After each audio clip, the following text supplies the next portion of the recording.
The elevator shook violently as it creaked to a stop.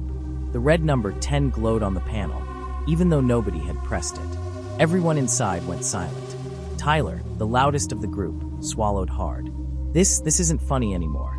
The doors opened with a long screech, metal grinding against metal, as if the elevator itself didn't want to reveal what was waiting. And then they saw it. The hallway was lit, but the light was wrong. It flickered slowly, almost breathing. The carpet wasn't the same dull gray from the other floors. It was stained, wet, and glistening dark red. At the far end, a shadow moved, gliding across the walls without making a sound. Megan gasped and grabbed Chris's arm. Close it now. But the elevator didn't move. The buttons refused to light. The doors wouldn't shut. Something in the hallway began moving closer, each step echoing like a heavy heartbeat.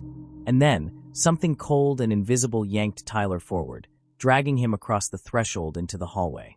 He screamed, clawing at the air, while the others tried to hold him back. That's when the lights went out. Darkness swallowed everything.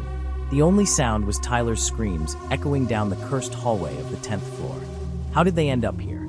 It all started 3 nights earlier. The group of friends, Tyler, Chris, Megan, and Lauren, were bored, huddled together in Chris's basement while rain slammed against the windows. They had spent hours watching ghost videos online, scrolling through urban legends, and laughing at creepy TikToks. But then, Megan mentioned a game she had read about on a horror forum. The elevator game, she said, lowering her voice like she was telling a secret. They say it's from Korea. If you do the steps right, it takes you to another world. You ride the elevator, press certain floors in a pattern, and when you get to the 10th floor, something's there. Tyler laughed. Sounds like garbage. Like Bloody Mary in an elevator. But Megan shook her head. No, it's real. They say people disappear after trying it. They say the woman gets on with you. Hold up. What woman?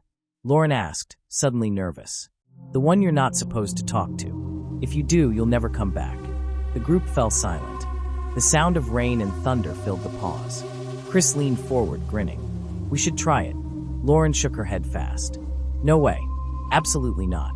But Tyler was already excited. Come on, it's perfect. There's that old office building downtown. The one that's empty at night. We go there, record everything, and if something happens, we'll blow up online. Viral. Chris nodded eagerly. This could get us millions of views. People love creepy challenges. Megan hesitated, chewing her lip. She had only wanted to scare them, not actually do it. But as the others argued, she realized there was no talking them out of it. By midnight, they were standing outside the abandoned office tower. The building loomed like a dark skeleton against the cloudy sky. Half the windows were shattered, and the glass door was chained but easy enough for Tyler to kick open. Inside, the lobby smelled of mold and dust. Their footsteps echoed too loudly. This is so stupid, Lauren whispered, but she still followed. The elevator waited at the end of the hall, ancient and rusted. Its gold paint had peeled into flakes, and the button panel glowed faintly, though no one knew how the power was still on. Chris raised his phone, recording. All right, guys. Tonight, we play the elevator game. If we disappear, tell our story. The others laughed nervously, but no one stopped him. They stepped inside, the old machine groaning under their weight. The rules, Megan explained again, were simple. Press the floors in this exact sequence. 4, tube 6, tube 10, 5. When a woman gets on at the 5th floor, don't look at her. Don't speak to her. After the sequence, press 1 to go back. But if the elevator goes up instead, you've done it right. That means you've entered the other world. The air grew colder as they began. The elevator rattled to the 4th floor. Empty hallway. The doors shut. The 2nd floor. Dusty office space. Silent. The 6th floor. Tyler made a joke to hide his nerves, but his voice cracked. Back to the 2nd. The doors opened with a loud creak. The hallway was darker now, even though no one had touched the lights. Then the 10th floor button glowed red on its own. They looked at each other nervously. Finally, the elevator rose to the 5th floor. The doors opened, and she stepped in. A woman in a long gray dress, her black hair covering her face, walked in without a sound. She turned her head slowly, as if studying each of them, but none dared meet her eyes. Megan gripped Lauren's hand so tightly it hurt. Chris stared at the glowing floor numbers. Tyler muttered curses under his breath. The elevator climbed, but instead of stopping at 1 like they had planned, it rose higher. The red number glowed, 10. And when the doors opened, they weren't ready for what was waiting. Tyler's scream was cut short.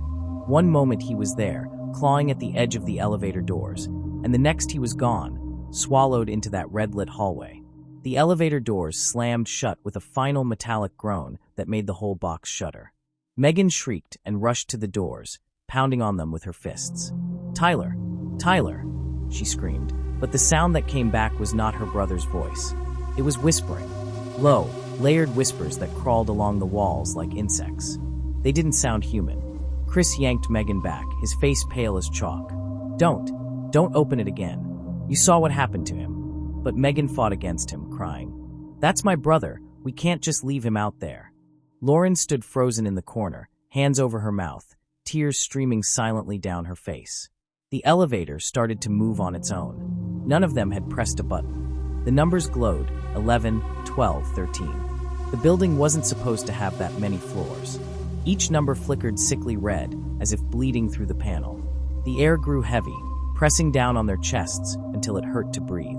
Chris finally shouted, "Stop, just stop," and slammed the emergency stop button. The elevator jolted violently and halted between floors. The light above them buzzed, then blew out, plunging them into near-total darkness. Only the faint glow from the button panel lit their faces, twisted with fear. For a moment, there was silence. Then scratching.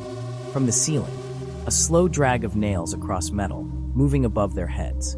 Megan whimpered, covering her ears. Lauren whispered, "It's her. It's the woman. She followed us." The scratching stopped, and then something pressed from above, bending the thin metal ceiling panel inward, like fingers pushing from the other side. One by one, the screws popped. Chris grabbed Megan's arm and hissed, "Stay in the corner, don't move." But the ceiling didn't cave in.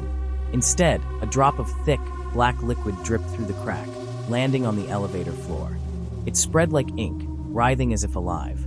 The three of them backed away as more drops fell, forming a small puddle that pulsed and bubbled. Megan gagged at the stench. It smelled like rot, like something dead had been soaking in water for weeks. Suddenly, a voice echoed from the puddle. It was Tyler's voice. "Meg, help me." Megan lurched forward, but Lauren grabbed her, screaming, "That's not him. That's not him." The puddle began to stretch, crawling across the floor like it was searching for something. It slithered toward Megan's shoes, but Chris kicked it, splattering black streaks across the walls. The puddle hissed like burning oil and retracted into itself. Then the elevator shook again, and the panel above burst open. For one horrible second, they saw her. The woman. Her long, gray dress hung in tatters, her skin pale as wax. Her hair hid most of her face, but her mouth was wide and smiling, filled with too many teeth. She reached a hand down, fingers impossibly long, aiming for Megan. Chris threw himself at the emergency panel, hammering every button in blind panic. The elevator roared to life, slamming downward so fast they almost hit the ceiling.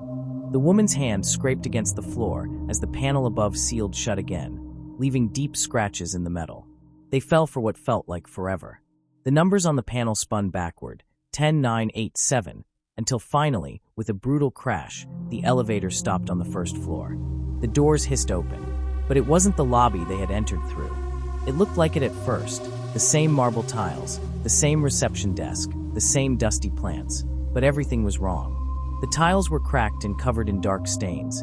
The desk was splintered as if clawed, and the plants were long dead. The overhead lights flickered, buzzing with a low hum that made their teeth ache. Megan stepped out first, calling weakly, "Tyler? Tyler, are you here?" Her voice echoed unnaturally, repeating back to them in layers, like more than one version of her was speaking. Chris grabbed his phone to use the flashlight. The screen was black. He tried the power button again and again, but the phone wouldn't turn on. Lauren pulled out hers, same thing. Megan's too. All three phones were dead, even though they had been fully charged. They didn't even get a chance to panic over it before the lights in the lobby went out completely. In the darkness, something clicked. The sharp sound of heels walking slowly across the floor. Tap, tap, tap. Each step closer. The air grew icy cold, and Megan's breath came out in little white clouds. Lauren clung to Chris, whispering, "Don't look. Don't look at her." The steps stopped. Then, right behind Megan's ear, a woman's voice whispered, "You shouldn't have come here." Megan screamed and bolted toward the entrance doors. She slammed against them with her full weight, but they didn't budge. Chains rattled as though something unseen had locked them tight.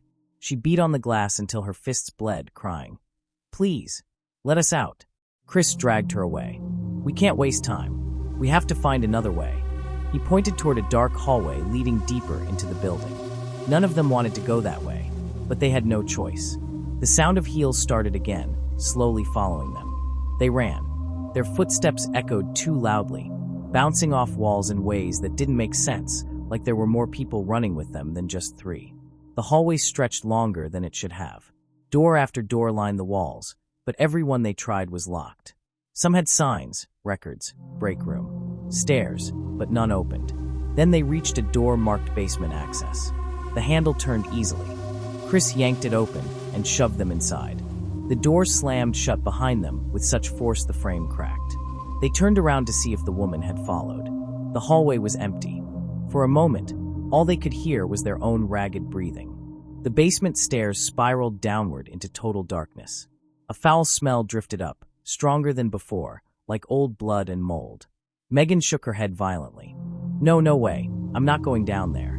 But the sound of heels returned, clicking just outside the basement door. Click, click, click, and then a soft knock. Once, twice, 3 times. Chris whispered, "She's here."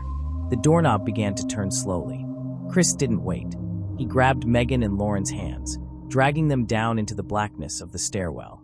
The door above burst open with a deafening slam, and the sound of rushing footsteps poured down after them.